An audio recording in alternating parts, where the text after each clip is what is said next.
ito na nga mga idol, matapos umpisahan ang impeachment complaint laban kay BP Lustay mga idol doon sa HOR o House of Representatives mga idol, ay agad lumapit si BP Lustay sa Korte Suprema.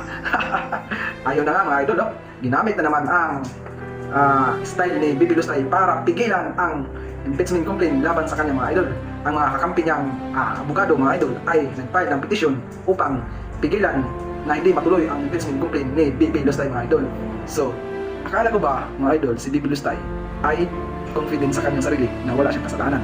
At akala ko ba hindi siya natatakot sa kanyang impeachment complaint dahil sabi niya innocent siya? Pero bakit nag-file sila ng petition sa Supreme Court, sa Korte Suprema mga idol, para pigilan na hindi matuloy ang impeachment complaint mga idol? Kung talagang walang kasalanan si BP Lustay, dapat hindi niya harangin ang kanyang impeachment complaint. Sa halip ay harapin niya ito ng buong puso at buong tapang para idipinsa ang kanyang sarili o ipakita sa buong banla na wala talaga siyang kasalanan.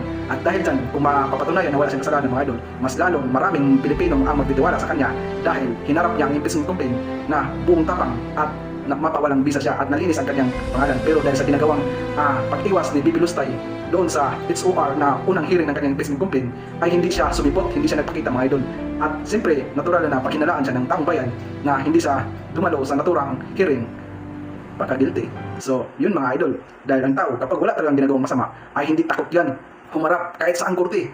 Kaya niyang panindigan, kaya niyang idipinsa sa ngalan ng katarungan na alam niyang inosente siya. Pero dahil sa ginagawa ni BP Lustay na umiwas at hindi magpakita, ay baka nga may tinatago siya. Di ba mga idol?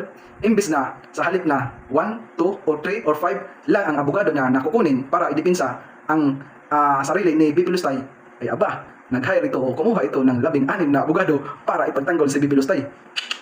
Akala ko ba inosente siya? At akala ko ba wala siyang ginagawang kasalanan? At akala ko ba hindi siya gumagawa ng masama? Pero bakit? Todo dipinsa ka. Kumuha ka ng 16 lawyers para ipagtanggol ka. Tapos hindi ka lang naman pala dadalo sa unang hearing sa impeachment complaint mo. Yan ang tawag sa'yo. Takot ba? Kinabahan na ba?